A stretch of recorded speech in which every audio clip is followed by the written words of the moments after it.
Hello and welcome, my name is Joe, I am the head trainer at LTH Dog School, and if you've clicked on this video it's highly likely that you are living with a reactive dog. And we all know the feeling, the dread when you go out on the walk, the tension on the lead, the barking, the lunging, that ultimately makes you feel helpless and embarrassed. You might be thinking, Joe, I've tried everything, my dog just must be broken. And I'm here to say your dog isn't broken and you aren't a bad owner, but you're just stuck in a cycle of behaviour. And today I'm going to talk you through why this cycle isn't your fault, why the behaviour only ever gets worse, and in fact, how it's predictable. We're going to draw something out that I've called the Reactivity Triangle to show you exactly why reactive dogs often get worse without the correct training that's needed, and how it has everything to do with how the dog's brain works. So join me over at the whiteboard, let's jump straight into it. Right, we're at the whiteboard. Let's just draw this triangle out quickly. Get a nice big triangle so we can demonstrate nicely. So we've got our triangle. It's not the best triangle, but we can work with it. Now, what's the fundamentals of this whole behavior that your dog is going through is that your dog is only ever going to do what benefits them. It doesn't matter about what you think about the idea of them reacting. It doesn't matter if you know that that dog or person or trigger isn't coming anywhere near your dog. Your dog is going to do what is beneficial to them in that moment to get them out of the situation. And just remember that concept throughout this whole video and you'll be just fine. So, our red line is going to be our threshold line. I'll just write that there. Threshold. This is typically everything above threshold is going to be the red zone. Everything below threshold is our green zone.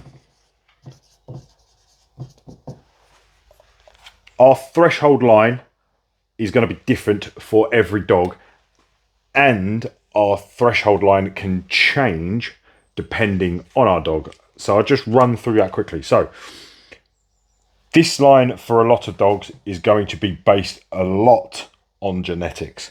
If you have a genetically nervous dog, their green zone doesn't contain that much. So if we have a really nervous puppy and you go to doggy daycare, their threshold line might be down here, and it might mean that you can barely get your dog around anything. And they're the most difficult ones to do because we're having to build confidence, we're having to build understanding, and we're also having to then push boundaries a lot sooner, or our threshold is pushed a lot sooner. Whereas you have a confident dog, and many of you would have gone through this. Some dogs, their threshold is up here, and then you go to the park one day, something breaks their threshold, like a dog fight, for example, and then their threshold all of a sudden comes back down to here. Now that is very common for a lot of people. A lot of owners that I deal with, my dog was fine until this dog attacked him in the park. Okay, so as long as we understand that, we're good to go. So let's talk through now what happens in certain scenarios, and we'll talk about red zone and green zone. So let's just talk through what a green zone could look like for some dogs. So some dogs, if we're talking about distance, 50 meters could be enough to where they're not over threshold, so they won't react. Some are dogs, some people, traffic, bikes, we'll class them differently. You could have planes, anything that moves really, kids, squirrels, etc. So these could all be within your dog's green zone. But for this example, we are just going to use dogs and people, and we'll keep the distance in because distance will be key. So let's run through this scenario quickly just to demonstrate how this threshold changes. So this is you and your dog. You're walking down this side of the road, and this is a stranger and their dog, and they're walking down this side of the road. Probably a scenario a lot of you with reactive dogs absolutely fucking hate. Now, at this distance, let's call this distance 20 meters. This does not put your dog over threshold. So your dog can walk from A to B without reacting. However, one day there is a car parked on the road, and the stranger and their dog cannot walk past the car. So they have to come out into the road and walk around this car. At which point, this becomes 15 meters. Now, at 15 meters, your dog starts to bark, lunge, do whatever it may be. And lo and behold, what happens? This stranger and their dog carries on moving, no matter how your dog is behaving, and walks off. What's wrong with that? Well, to your dog, what's made them walk away and disappear into the distance? It's the barking and the lunging. So not only then does your dog feel big and strong just by reacting, they've also then been reinforced on a second note that the dog has disappeared and left that threshold window. So they've moved away from that 15 meters. They've gone further than 20 meters. They're probably 100 meters away by now. But your dog has gone, fuck yeah, barking felt good and it done the job. I don't feel stressed anymore. So now we've had two situations in which your dog has reinforced that barking and lunging is good, even though you as the owner don't like it. How does it get even worse? So I'll demonstrate that now with the triangle. So just remember this concept, okay? This distance concept. There will be many signs that your dog is going to react, and you won't pick up on them because you've never been shown how to pick up on them. You've never been shown what to look for, and that's absolutely fine. But at first, your dog is over threshold and your dog might growl. And you've got 5 or 6 dogs. Let's say dog comes over here, it's a dog, another dog comes over, another dog comes over. And this growl is enough to send these dogs away. Okay, same concept can apply here.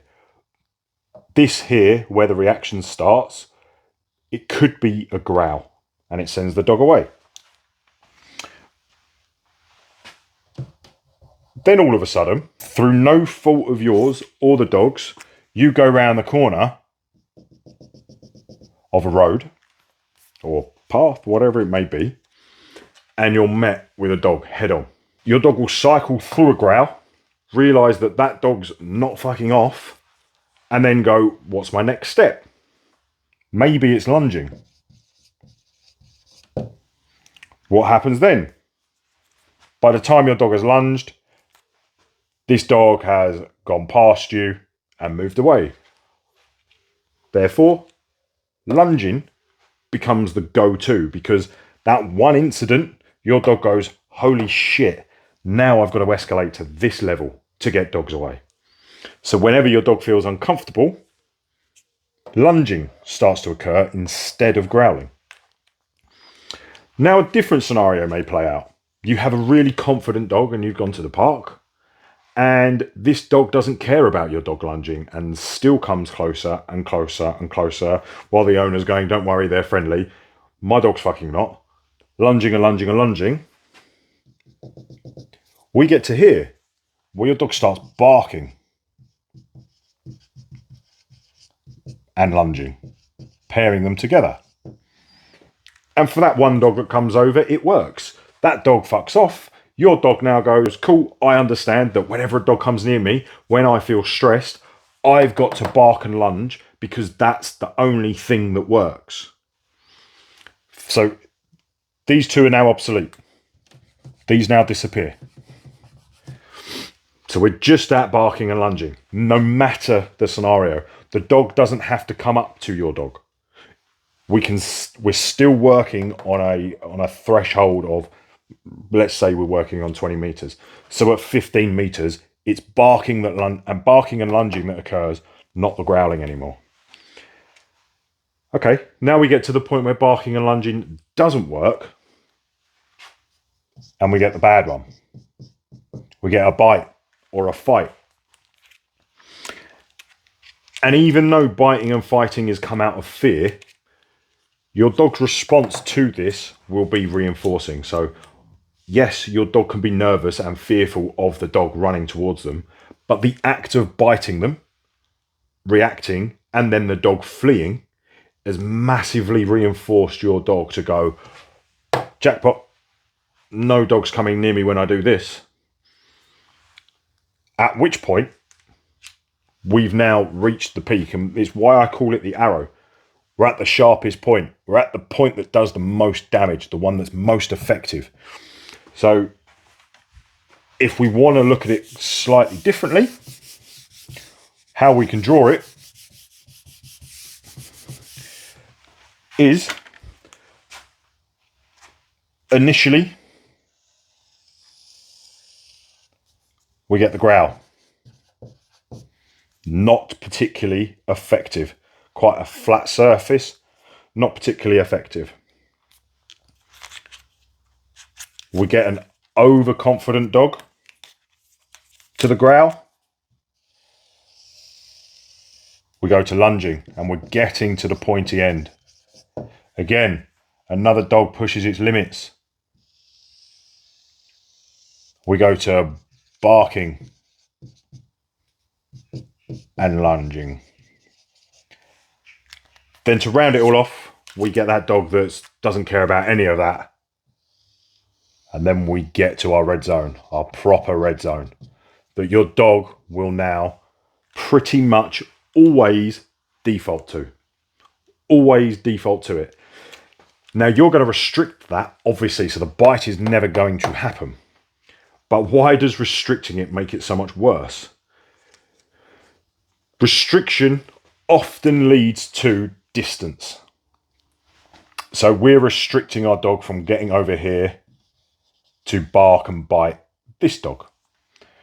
By the time we've restricted, we've created distance. So again, we've reinforced that any form of bad behavior, either you deal with it by barking and lunging, or I'm going to deal with it by creating as much space as possible.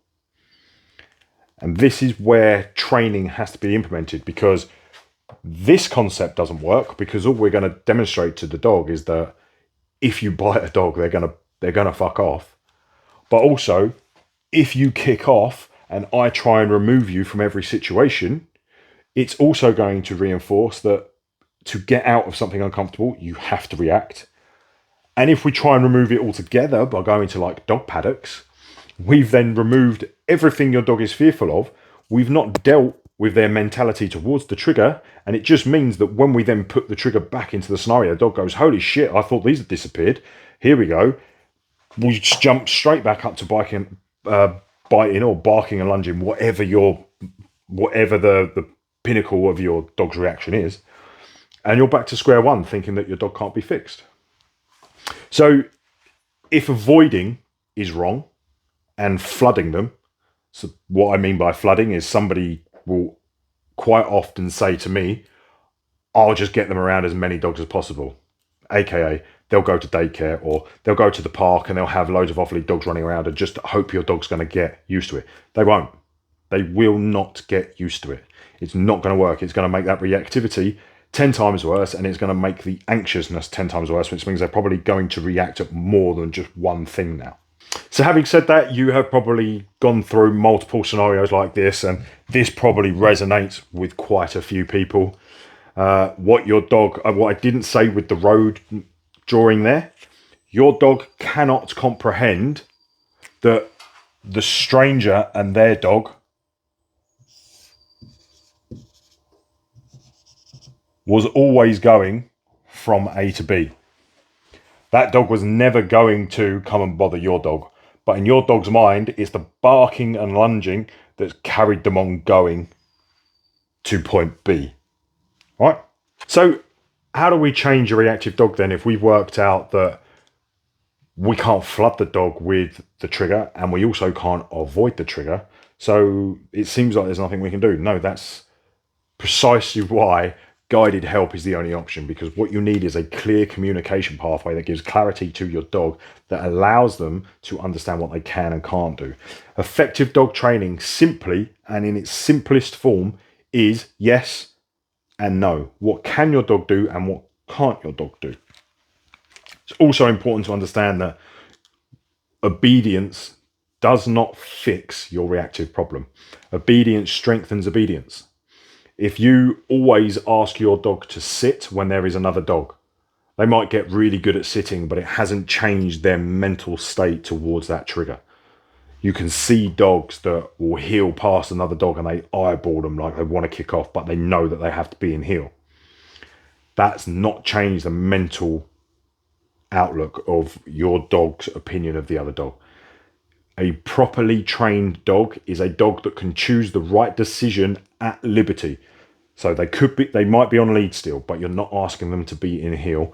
Will they run over and try and chin that dog? Will they bark and lunge at that dog? Or have they finally made the decision not to react? That is when you get a properly trained dog. And at that point, you've understood that you're starting to change the mindset of your dog towards its triggers. And that only comes through clarity of training, clarity of communication. And it's very, very simple. They need a yes. They need a no. They need a recall. They need to learn to play. And they need to learn to settle. That is a roadmap to everything you would need to teach your dog to not react and to change their dog's life. But I can hear you already, Joe, I've tried everything. You have not tried everything. You tried everything to the best of your ability, and that is absolutely fine, and you're not wrong for doing so. But you have not tried everything. I guarantee you this works for every single dog out there and gets you results that you could not possibly dream of.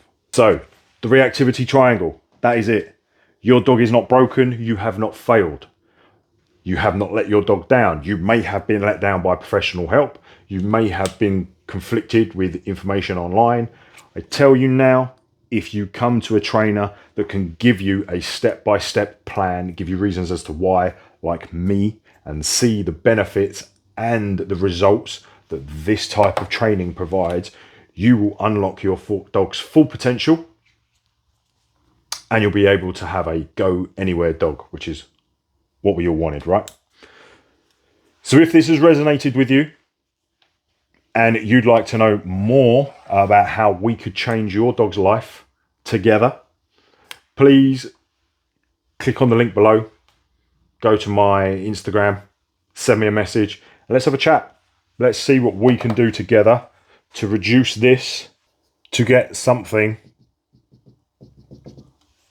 more like that. Your dog's always going to have something that they don't like. You can't get over that. But imagine all of this freedom. Everything your dog can consume and just get on with. That is the dog that we all want. So to recap, your dog is always going to get worse. Your dog isn't broken. You haven't failed them. You tried everything to the best of your ability, and that is great, but you will need guided help. And if you'd like to talk about it, how I can help you with this and your dog and your road to freedom, go into the bio, send me a message on my Instagram or my email, and let's have a chat. Let's change your dog's life, and we can do it before the end of spring. Until next time.